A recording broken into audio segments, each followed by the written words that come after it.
All right, so we are covering the $10 truth, master the North Carolina verbal ceremony, and bulletproof your commission. So today we're discussing the most critical verbal part of our job, which is the oaths and affirmations. And when it comes to in North Carolina, notarizing isn't just about the stamp, it's about the ceremony. Let's make sure we aren't just paper pushers, but legal officers. So we got to make sure we are taking the time to do our due diligence when it comes to what is required for us to do our job.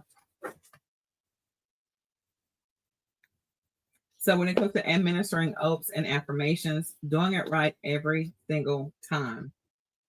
So why it matters, the legal foundation. We're going to cover purpose. To compel truthfulness under penalty of perjury. The legal validity is a jurat is invalid without the verbal ceremony. And then the liability. Failure to administer the oath is a violation of the Notary Act, which is the North Carolina General Statutes 10B60. So you want to take the time to actually write down these different statutes because this is something that we are responsible for knowing. Now, because you have not taken the time to research, you won't know what you don't know, but that's not an excuse. If you're going to be a notary public, it is your job, your responsibility, and to be accountable for knowing what you should know in this position. Again, we swore under oath to hold this position to its highest, point of what we should do to actually make sure that we're serving the public and making sure we're preventing fraud and forgery as best as we possibly can. That is part of our line of defense in this position. And so when it comes to just understanding this part here, why do we do this? It's to protect the integrity of the public record. All right. If a document you notarize goes to court and the principal says the notary never asked me to swear to it, the document can be thrown out. Skipping this step is a class 1 misdemeanor in North Carolina. Don't risk your commission for convenience. So again, taking those extra steps is going to be important because that's part of the job. And we want to make sure we're doing, again, our due diligence to ask the public that we're serving if they are being honest about the document that they're actually signing. So all of those things do matter. So oath versus an affirmation. So when it comes to a pledge of truthfulness referring to a supreme being, this can be found in General Statutes 10B, paragraph 3.1, the definition. And then when it comes to an affirmation, it's a pledge of truthfulness based on personal honor. And that can also be found on or in North Carolina General Statutes, Chapter 10B, 314. So again, these are very important for you to actually take the time to write down so you can refer to these when you are taking the time to study to really understand what you should know. Okay. And then the choice, the notary must offer the choice to the principal of what do they want to do. So we cannot actually just decide for them. We have to ask them, do you want to do an oath or an affirmation? If it is a jurat that they are having to sign. So again, we have to make sure we're doing our part by asking these questions to make sure that they do have that understanding and that option to actually choose which one. You cannot force, again, someone to take an oath if it conflicts with their belief. That's the reason why affirmations are an option. And when it comes to, they both carry the exact same legal weight and the same penalties for lying. So again, they're still perjuring themselves if they're not being honest when they are either taking an oath or an affirmation.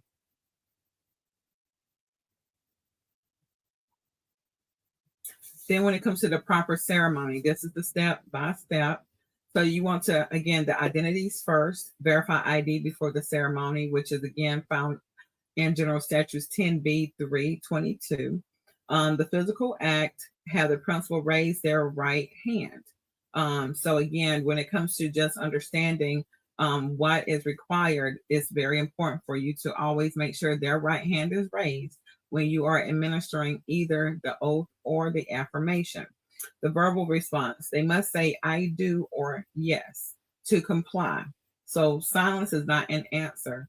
Okay, a head nod is not an answer. In North Carolina, the principal must be physically in your presence. And then make it formal. It reminds the signer of the seriousness of the document they are signing. You may actually be working with someone that is a relative, a close friend. It does not matter. You need to always understand how to uphold the law as a notary. If you are notarizing a document for anybody, no matter the position they are, when it comes to who they are to you, you should always hold this position with the responsibilities of making sure they understand you're being very serious when you actually take the time to actually notarize a document, and it requires them to be under oath. Okay, so again, some people think that may be going too far, and why you've been so serious. It's a serious situation. If you want me to notarize your document, this is part of the process. It's unfortunate that I'm coming across banking institutions that have notaries that are not doing this. Of course, I have shared with you guys about the UPS stores. A lot of them are not applying this information when it comes to their notaries, and it's really, really dangerous, and it's really disappointing, because you have those institutions that, again, they say, well, you can come here as a customer of our banking institution to get something notarized. Well, I just talked to a notary yesterday that now is delayed in getting her commission going forward, because when she went to actually go and have her document notarized, her application, she hasn't became a notary yet, but her application was messed up because the notary did not do their part correctly. Now, because of the seriousness of the steps of getting an application, submitting it to the Secretary of State after it has been signed by first the actual instructor, and then taking it to a notary so they can be sworn under oath or an affirmation in lieu of oath, it's no telling what part they actually didn't do the right thing. But I have witnessed it myself personally, where I had my application that I was being recommissioned, went to my bank, and the gentleman did not know exactly how to swear me under oath. And I had to point that out to him because I wanted to make sure that everything was valid when it came to me submitting my application. So I shared with him from one notary to another to let him know that this is the proper steps that he must take whenever these words are in the acknowledgement, or I should say in the notarial certificate that says sworn. And because, again, a lot of people are not taking the time and the extra steps to know their job, and they're just thinking their job is paying for them to become commissioned is not enough for them just to take the class to become commissioned and then just notarize documents, just going all willy-nilly. That is not cool. And it's not ethical. So you really do want to make sure you're not that notary that's not taking your job serious enough to do your due diligence for the public that you're serving in this capacity, because it can be harmful to both parties, yourself and them. So again, the goal is for you to make sure you're doing everything properly every single time by the book. And again, that's just why we have our green manual that you should always have available to you, so that way you can actually refer back to it. You want to study this manual every day if you're going to take this position very seriously. Again, you should be able to almost quote, where you can find information based on the chapters. And again, this is something I've been doing for decades. And when I say decades, it's been over 20 years. So again, I really do take what I do seriously, and I try to make sure that you as a notary understands the magnitude of what we are responsible for. Again, we cannot play around with people's livelihoods, because we're not doing our best to do exactly what is required of us as a notary public. So when it comes to fees and the documentation, a maximum fee is $10 per signature for oaths and affirmations. And then the journal entry, you want to record the type of act, if it's a jurat, and if it's a verification form. So you want to make sure that you are identifying if they took an oath or if they took an affirmation as well in your journal. If there's not a part for you to check off for either or, just write that in your notes section, because if ever you're questioned later about what took place, you do have something that can actually help vouch for what all happened during the time that you were, or the person was before you, to get the document notarized. So again, you just want to make sure that you look at your manual. It says $5 because it's the old manual, but it's $10, the max that we can charge. If you want to charge $5, that is up to you. You don't have to charge anything. But the thing is, you want to know how much you legally can charge. There's no such thing as a convenience fee. There's no such thing as an administrative fee. You know, if you're saying that you're being inconvenienced because someone's asking you to notarize something, you're making a choice to do it or not. You don't have to. We're not obligated. So we can't charge someone because it inconveniences us to serve them. How are you putting your information out there on the internet? Are you saying that you're open 24/7? Are you just saying that you do have a certain time frame that you're open so they know that you are available? Or you have to reiterate, oh, I apologize, but I'm actually closed for business until tomorrow at 9 o'clock. If you want to still get something notarized at 9 o'clock tomorrow morning, I can definitely schedule a time that we can meet, and I can go ahead and take care of your documents because I am mobile.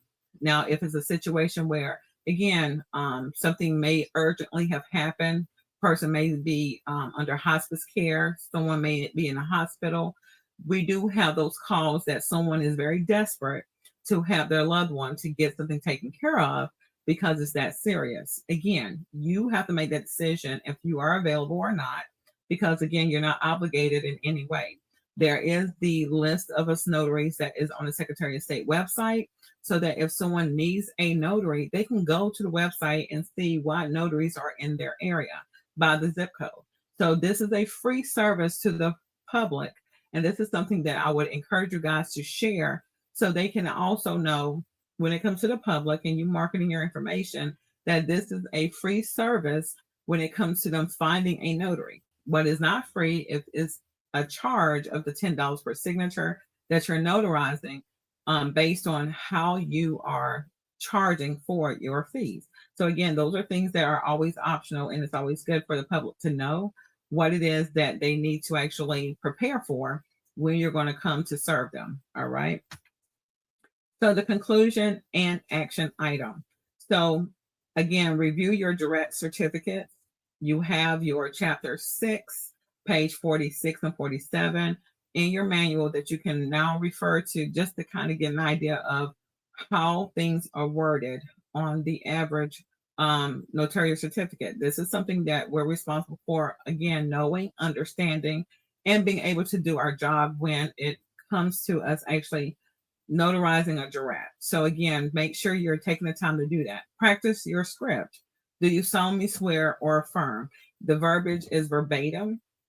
Go ahead and write this down or type it out. Put it on a index card. You can put on one side the oath verbiage, on the flip side you can put the affirmation verbiage, so that you can actually have this at all times where you can actually look at it without flipping to page 46 in your manual to actually get the information, which is on 47, when it comes to the paragraph of the information, to read it out to that person that you're swearing under oath or affirmation. Again, that's very, very important.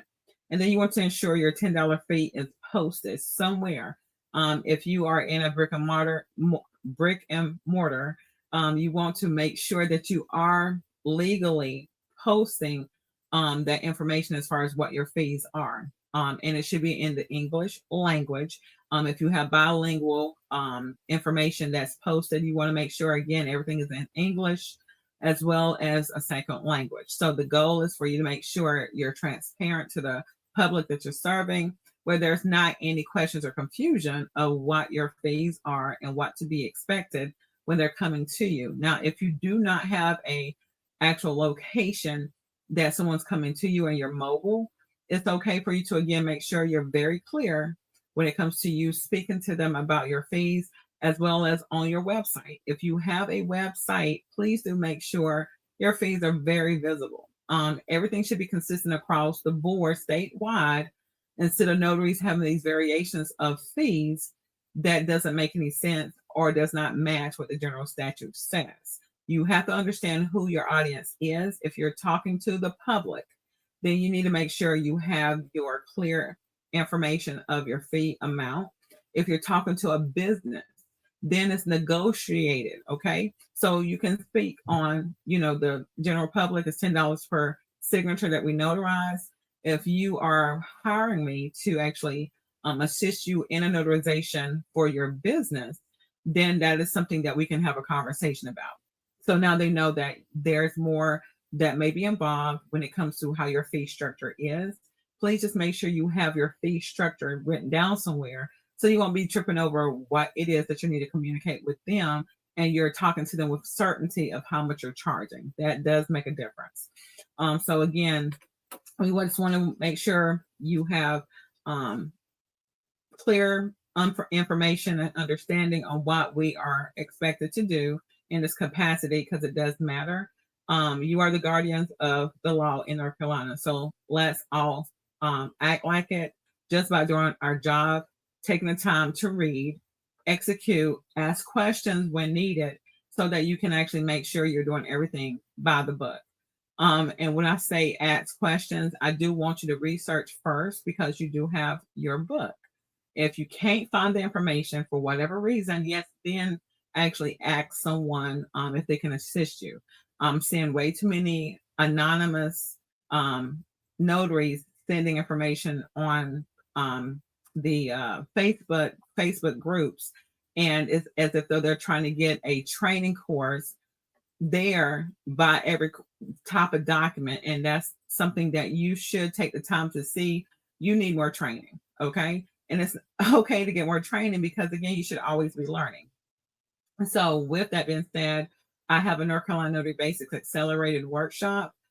These are both in person and online. So this year, I'm in Greensboro, Fayetteville, Morehead City, Asheville, and in Charlotte for this particular in-person opportunity. Now, it is an invested cost. It's $449.99. It is covering over 16 different documents. You're going to have a notebook of over 200 pages of information that we're going to go over. And everyone that has ever taken my classes, they understand the value of what it is that my class brings, because I'm all about making sure you are set up to be in a position of doing the right thing every single time. To have notaries actually come back and say, hey, Belinda, I just actually handled a consent for minor form, and thankfully I had my notebook. I was able to turn straight to the page, and I was able to actually secure the process and help the customer. That is the goal, to have something that you can always refer to. So again, I try to make sure you're always properly prepared and ready to actually do the job that's required, and you have resources to actually look back on, just like our manual. I also offer specialty classes. So if you have understood how to really properly notarize documents when it comes to acknowledgments and the Jurats, and you do understand different scenarios, you may be ready to move on to becoming a signing agent. That is another class that I offer online and in person. I'm also offering this through the Carteret Community College once a month on their Tuesday and Wednesdays, half a days, so that again, notaries statewide will have access to my training during that time frame. Otherwise, if you cannot do it during the weekday, then I have a all-day Saturday class quarterly. The first quarter I've already had that particular class, so the next one will be in the second quarter. But again, this is an all-day Saturday class. And if you're wanting to do in person, it's going to be Fridays quarterly all of the year, only in Charlotte, North Carolina. I live in Charlotte. So again, if you really want to excel and add to your service offerings, then yes, you will need to make arrangements to travel to me. I did actually extend this last year to the Raleigh area. But again, this is an extra class that you don't have to have. You just need to know how to be a notary public. But if you want to actually niche down to something to actually see if this is going to work for you, this is an opportunity. I also offer fingerprint roller and apostille facilitator classes. And this is also in person, only in Charlotte this year. So again, depending on how things go this year, does change how things may be for 2027. So again, this year I only had originally Greensboro as the location for the Notary Basics Accelerated class, until I had some folk in Cumberland County to say, hey, Belinda, can you please figure out if you can come here and be closer? So I looked at my calendar, looked and see what available dates I could put in. And so this is how the other 4 locations came about. That's only quarterly as well, because I do want to actually reach notary statewide. So those that may have a problem financially traveling to be here close to Charlotte, I'm now going to actually be more conveniently located to you. You just have to pay the fee. And so again, you're not just paying a fee, you're investing in your learning as well as your experience to actually become the best notary public you possibly can for the public you're serving. This position is not for everybody. So if you're one that is expecting to actually get paid and make all this money that you're seeing a lot of influencers talk about, then again, this is not the position for you, because you are heading in the wrong direction where you're thinking about how many people you're going to actually get money from and not who you're going to actually serve and protect. So again, this is a position that you're supposed to protect the public.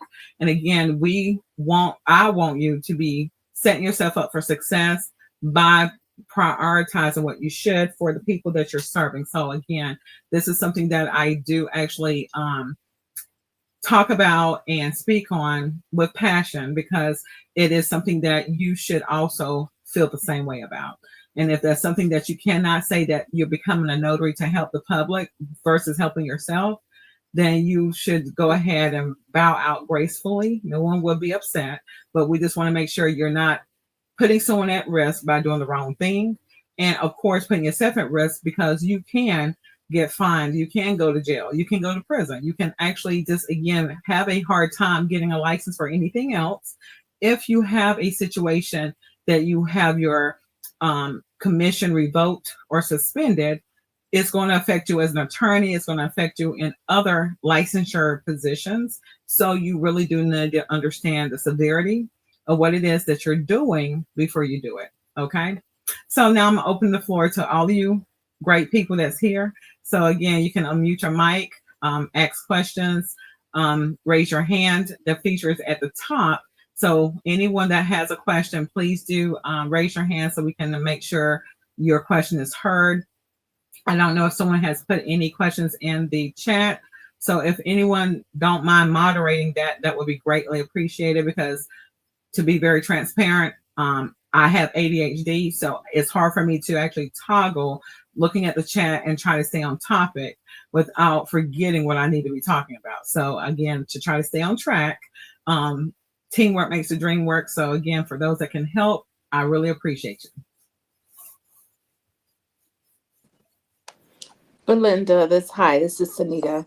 I see I'm the only one that have 2 questions in the question and answer right now, but it's okay. So I just want to be clear, which I think I am. So with the general public, it's $10 per signature per document.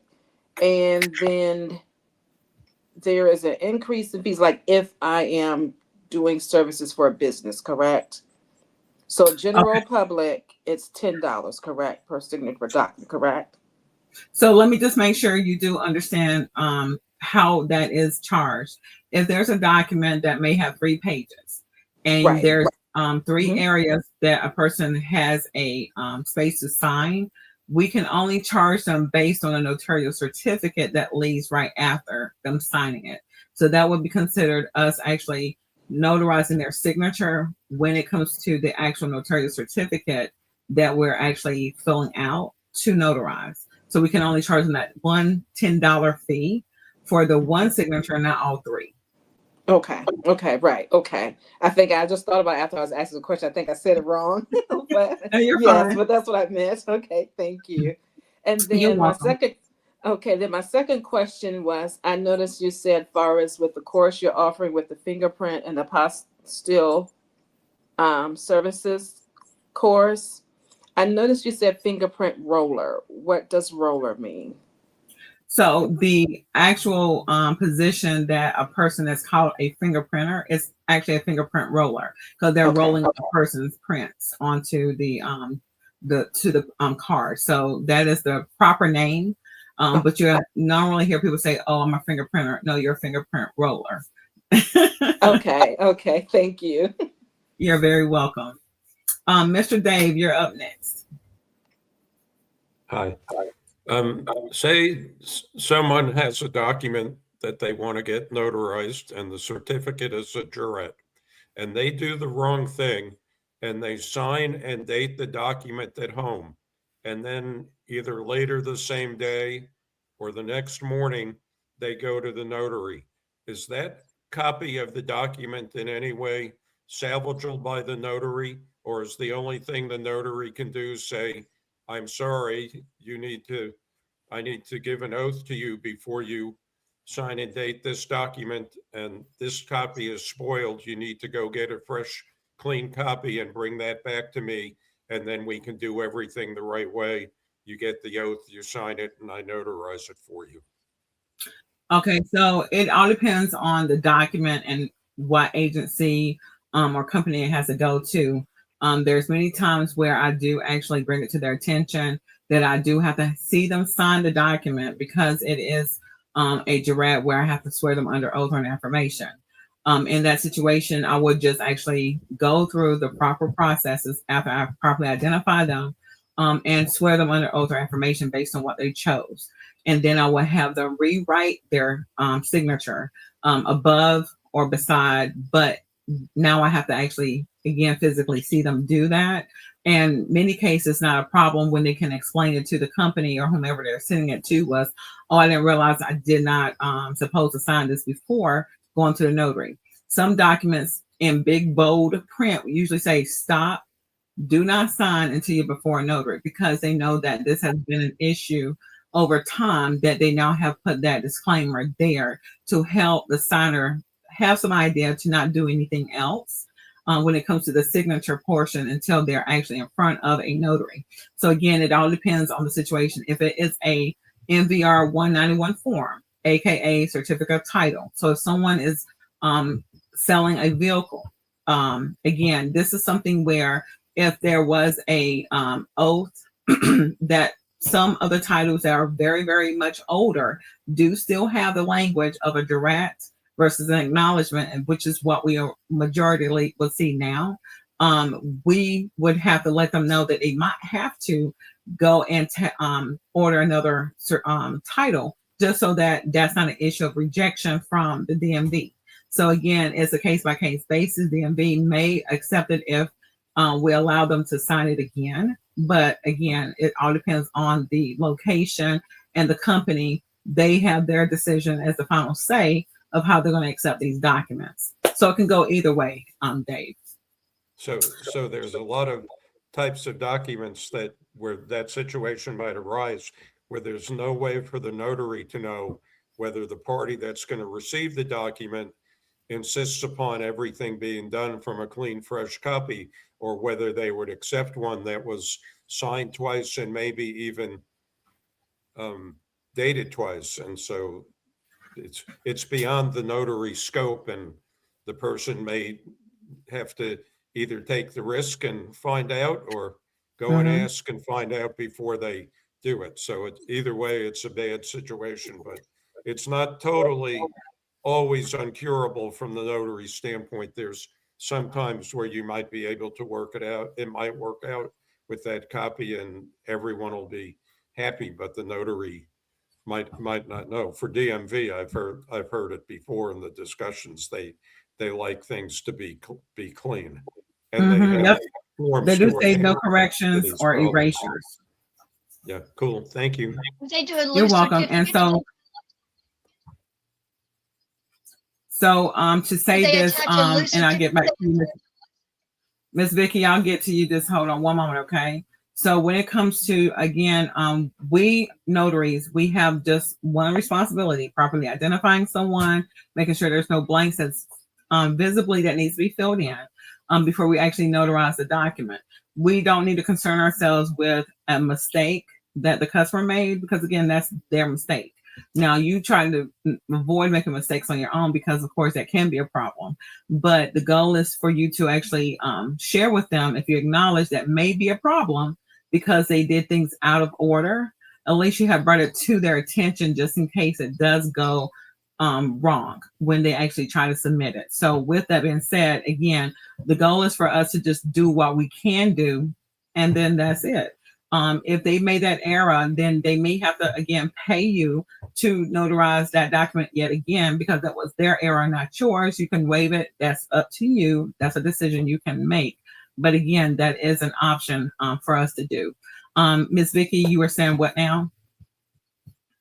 Could they use a loose certificate? And that way It all he could depends sign if on that is something that can be used.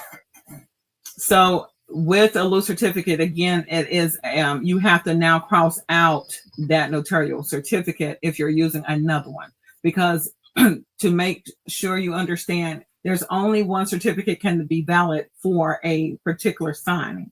All right. So a person signs their name and they have signed it before they come to you, and you're saying, oh, okay, well, instead of you actually marking through this, well, it's still going to have to be marked through, because you're going to have to invalidate that notarial certificate so that you can use a loose, because it's not going to supersede the first one. So it's still going to be more stuff showing that there was an error that was clearly made. So unless they have a copy of that same document that they can now do it from scratch, so everything is really clean, that would be the only option. But many times, most of our customers don't have an additional copy. They just have exactly what they're planning on getting notarized. So that may not be the solution. Thank you for that, Miss Vicky. And Letitia, you up next, and then Sequella, and then Sunita. Yes, ma'am. I have two parts. The first part is from last week. I want to thank Mr. Maurice, because I think he helped me and Miss Tina did, as far as the person who wanted me to notarize a document that the seller wouldn't be able to appear in person. Oh, yeah. Let me know that, of course, the first rule is they need to appear in person if we're going to notarize. So I did let her know that, but I think it was her trying to get over on me, because I'm brand spanking new as a notary. So I'm glad that I just declined that. Mm-hmm. Because in North Carolina, as us being an attorney state and us not practicing law, either they're going to be in front of you or you can't do the notary. So this just me learning, and I appreciate everybody on the call and everybody who's helped me, because when I came from military background to healthcare to now want to be a notary, and it's just a lot of stuff that's thrown at you, but just following those 8 steps of notarization, and that's going to help us get through it. So if you can't be in person, then I can't help you. But on to this week, I have a client who wants to get a BB&T document notarized, and she's letting me know that she doesn't want her husband to receive any benefits, but that she has a daughter that's out of wedlock who she wants to receive all the benefits for. And I asked her to send me the documents, because I need to be able to review it before I can say what kind of notary certificate is available. She doesn't want to send me the documents, but she just wants me to notarize. So I tried to ask her, do you need an acknowledgment or a jurat? Because I can't tell you what document you need, because I don't want to practice law. But she doesn't want to send me the document. She just wants me to come and look at it and then notarize. So I'm thinking it's an acknowledgement if the bank already sent her the information from Truist, it is, or formerly known as BB&T. Has anybody ever experienced that, where they don't want to send you the information, they just want you to come and start notarizing? Well, Letitia, just to answer that question for you, so everyone would know, that's not a requirement. Okay, that's not something we can force someone to do either. When it comes to us actually verbalizing the questions over the phone, trying to get as much information that we can, that is something we can do, but we are not subjected to actually force them to send us anything, because now we got personal information in our possession on an electronic device that could expose them to other issues of identity theft. So we want to make sure that we understand if a person is willing to send something to us, that's great. And if they're not, again, we have to just know as much as we can, ask them over the phone, and then make sure we get our travel fee up front and make sure that's in writing. So that's when we come to them, we do have that covered. Now, when it comes to looking at a document, you should just look to see what type of notary certificate it is.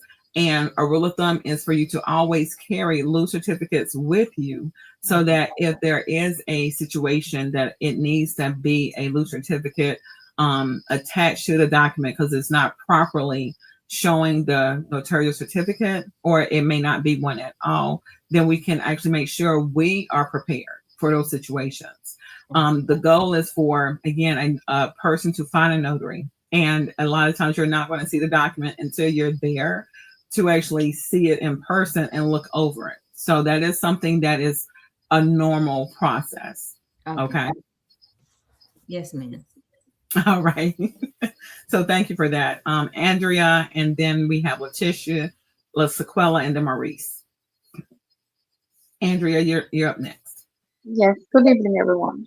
Two questions. What is the difference between the RAN and the e-notary?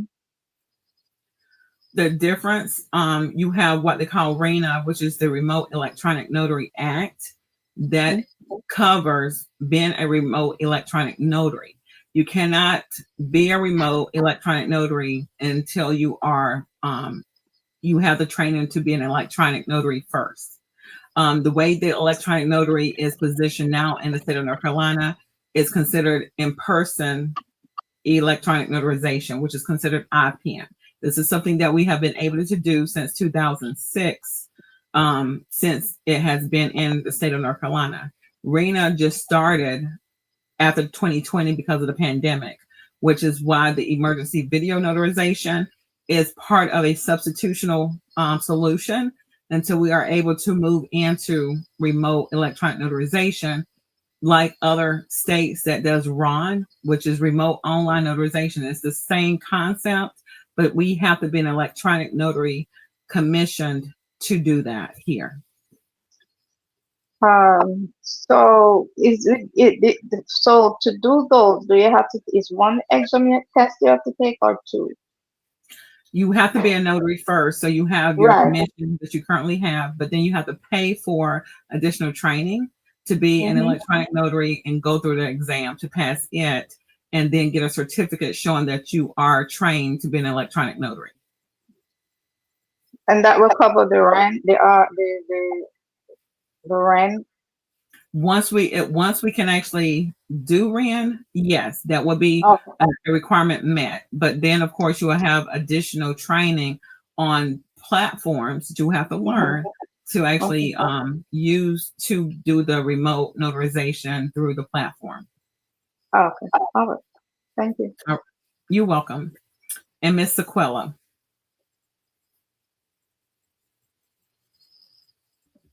Hi. Can you hear me?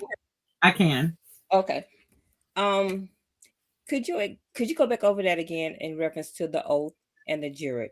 Because of the conversation that we had on Friday, the young lady, I didn't hear from her, but I reached back out to her today about notarizing the form for her child's school, about attending another school. Oh, yes. Thank you for reminding me of that. So this is a situation where a customer has gone to a notary and have actually verbalized that the child doesn't really live in this location of this document that is a jurat, okay, meaning that it's going to be an oath and affirmation that has to be administered to her. So she's already said that she's going to allow this document when she has it notarized. Well, you as a notary, again, I would just turn her down to let her know she's perjuring herself, and I'm not going to move forward knowing that she's about to break the law.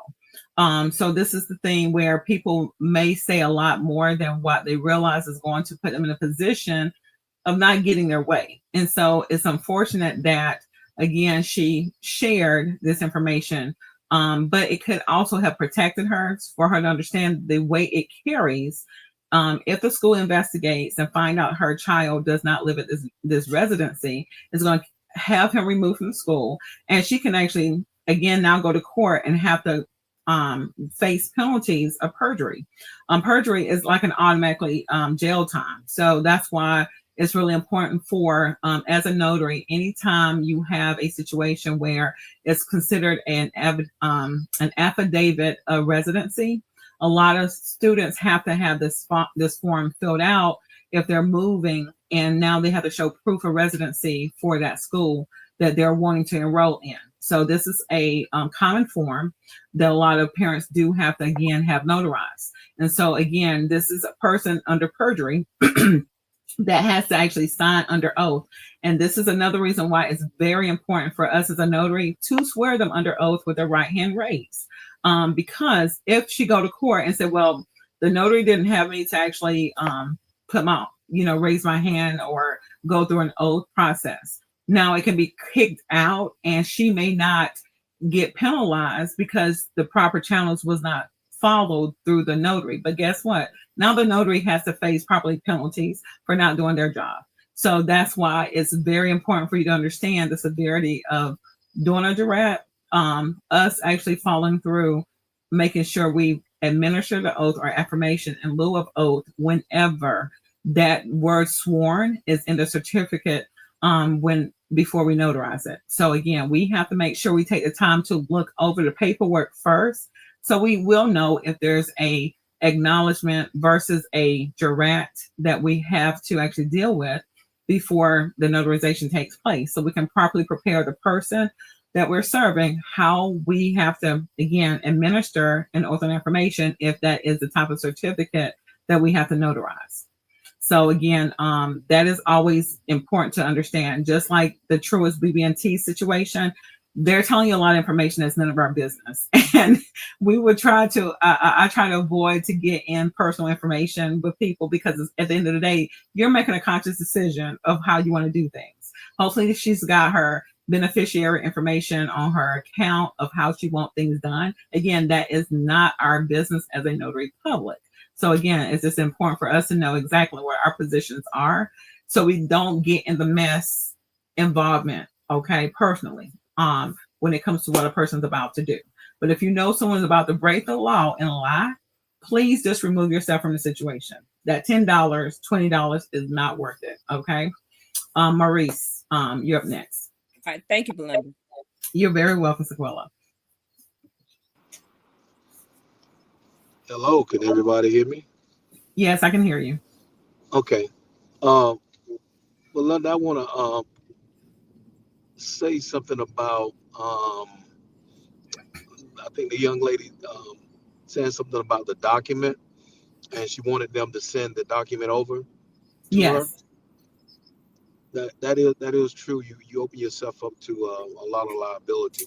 So normally what I do, Belinda, I'm technology, I'm a techie person, is Yeah. I will tell that person, let's FaceTime. Let me see that document. So I normally FaceTime with them, okay, and then I let them know, yes, I can notarize that, or no. Now, the document that she's talking about, I had an incident with a woman. She just didn't want me to see this document for no reason. She just wanted me to come and actually notarize it. Well, when I got there, I looked at the document, and it was a document, a 401k. She was trying to get money out, and she didn't want her husband to know about it. So if I would have notarized that document, and she, went on about my business, and then somebody else, like a son, would have signed it, then I opened myself up to a lot of things. So always know, what I'm saying, what you're getting into when dealing with these documents. So it's very important that we look at these documents. You got to look at the document. People, even family members, because you're a notary, will try to get you to notarize something that's illegal. So please pay attention to that. I've been getting a lot of calls lately. I'm gonna give you a tip here real quick.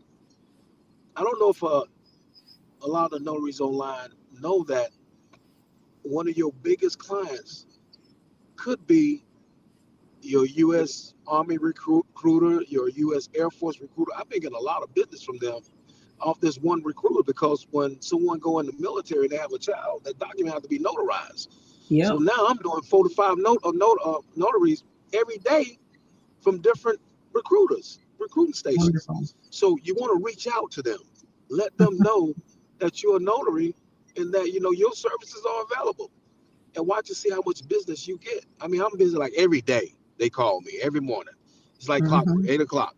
I got 4 people I got to see, and I need you to come by. So just reach out to them. They need you. And that's my little 2 cents. Now that's a lot of 2 cents right there. Okay, that's a gem dropped. I hope you guys was paying attention, because the form he's talking about is the family care packet. It's almost like your estate plan for your child if you have to be deployed as a military personnel. So that is something that is really beneficial for you to be in a position of making your presence known at these recruiting offices for all of the different branches, so that they will have an idea that you are aware, because you're bringing it to their attention, that that they do have soldiers that are needing to have these documents notarized if they have children. So again, this is a good way of marketing yourself. And just to what Maurice shared, that one recruiter has now brought him more customers. He's already earned credibility in his position.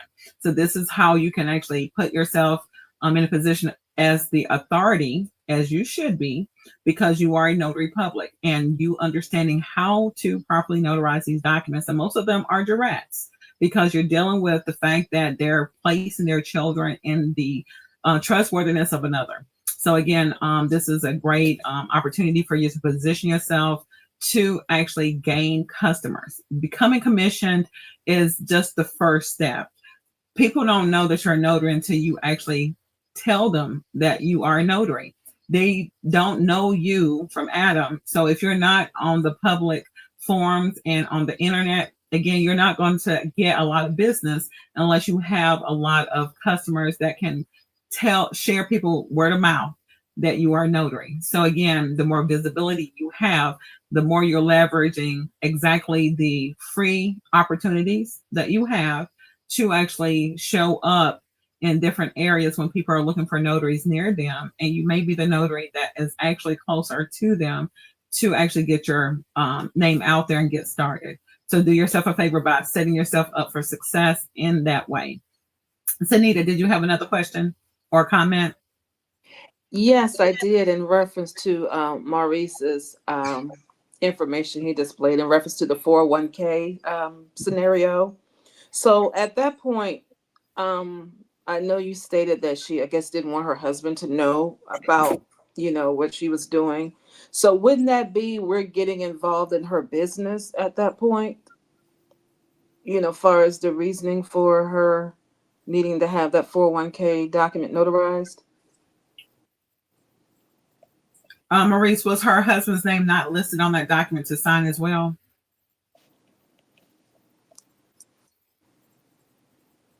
You're on mute if you're talking.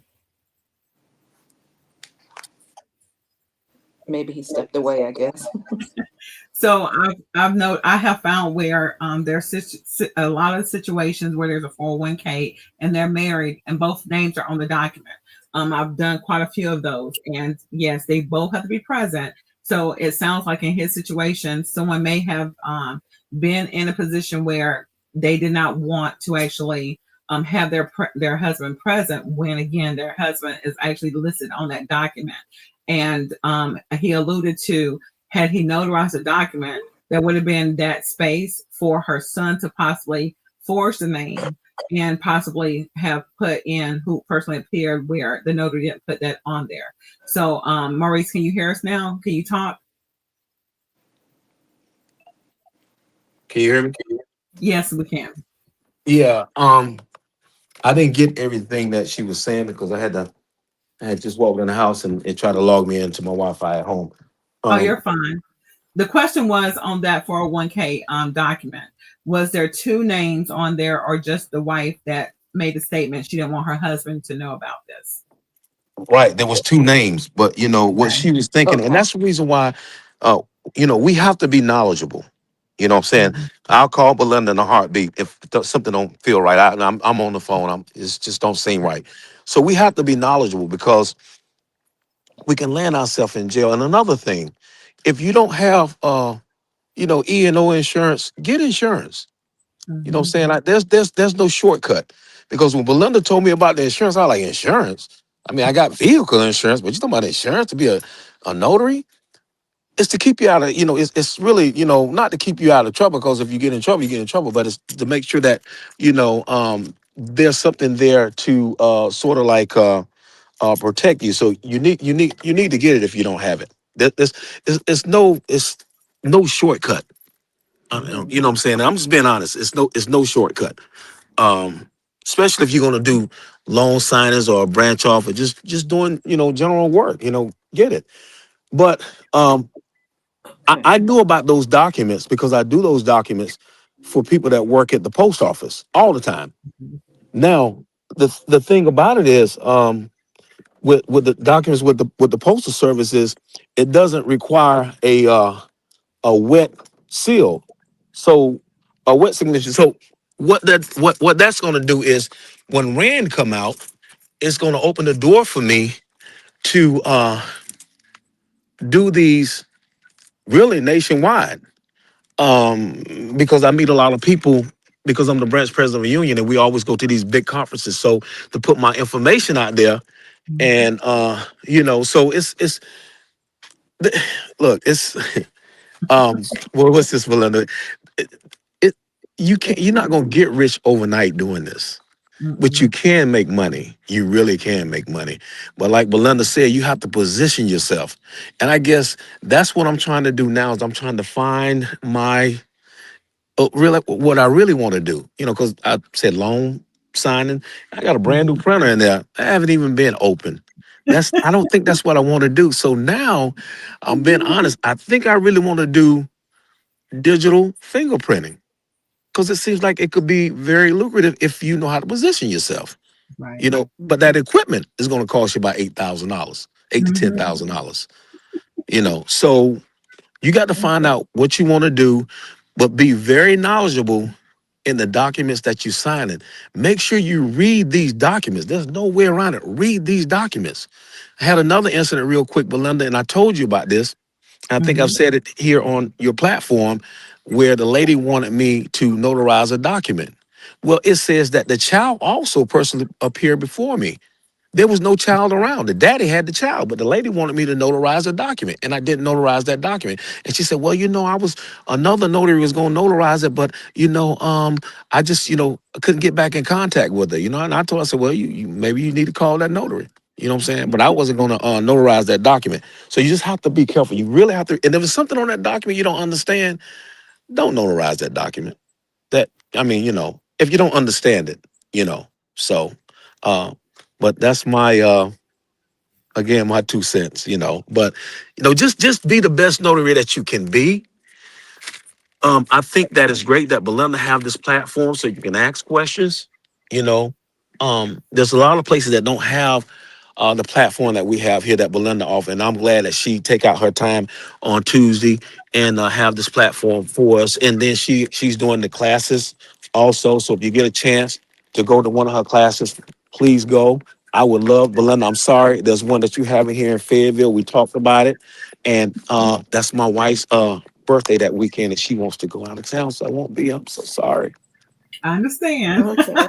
Yeah, thank you for clarifying that. But yeah, I figured it was something more to it. So, because I know we don't want to get in, some of our clients' business, but at the same time, like you said too, we want to make sure we understand what we're doing. Right. And then So, it's like you don't want to go all the way out there, your gas but Mhm. another thing, if you're gonna go out there, like you have to make it clear that, you charging 72 cents. I think the standard is 72 cents a mile. And make it clear. So what I started to do is to put that on my calendar whenever they book me, it's in there. Mhm. That's what I'm gonna charge, and they have to sign off saying that it's okay. You know what I'm saying? So that's some of the things that we have to do so we don't get caught. Because I just go. I just get in the vehicle and go. And I said, after the 3 or 4 times, the person document wasn't right. I was like, nah, I'm not gonna do this no more. Nah, I'm not doing this. Nah, you're gonna have Yeah, to pay me for my gas. right. So Yeah. this is a great platform, everyone. If you can get here every Tuesday, I know I'd be trying, but my Bible study is at the same time at church. But if you can get here, get here. Bring a friend. Tell them to bring another friend, and just learn about what's going on. Cause the laws are changing, and this new thing they call REN could be very good for you. It could be very lucrative. Again, you got to position yourself like Belinda said. Okay, I'm quiet now. All right. Well, it's 7:40, guys. Thank you guys for extending your 10 minutes with us just to get more information. And if you are seeing the replay on our YouTube channel, which is at NC Notary Coach, please do subscribe, like, and share this video. You can also ask questions in the comment area. I would love to be able to communicate with you there. And this is something, again, the goal is for us to reach our first 1,000 subscribers. So please take the time to actually look over, because this is a mentoringship platform, so that you can get the right information where you know exactly where it's going to be factually found, because I'm going to tell you where to find it at. Again, it's going to always be either in your North Carolina Notary Public Manual for the 2016 version. The 2026 version will be coming out, Lord willing, and on April 1st. That's what they have announced. So we're looking forward to actually having access to that.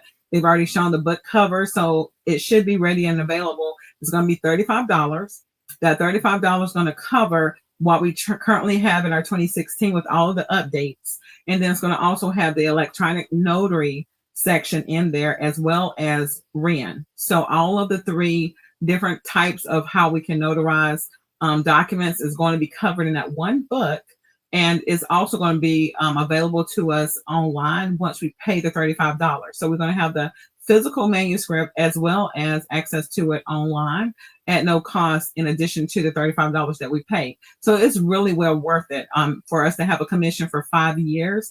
This will allow us to be able to now set ourselves up to know that it's $5 already, as technically $7 per year that we are a notary for that first term, second term, third term, again, until they decide to update more things and get us another manual. That probably won't be until another decade. I mean, because that's how long it took for this one, right? So again, you just know that this book may actually look like this when you first get it. But if you're using it the way I've used it, because I use mine very thoroughly, it'll be like this. Okay.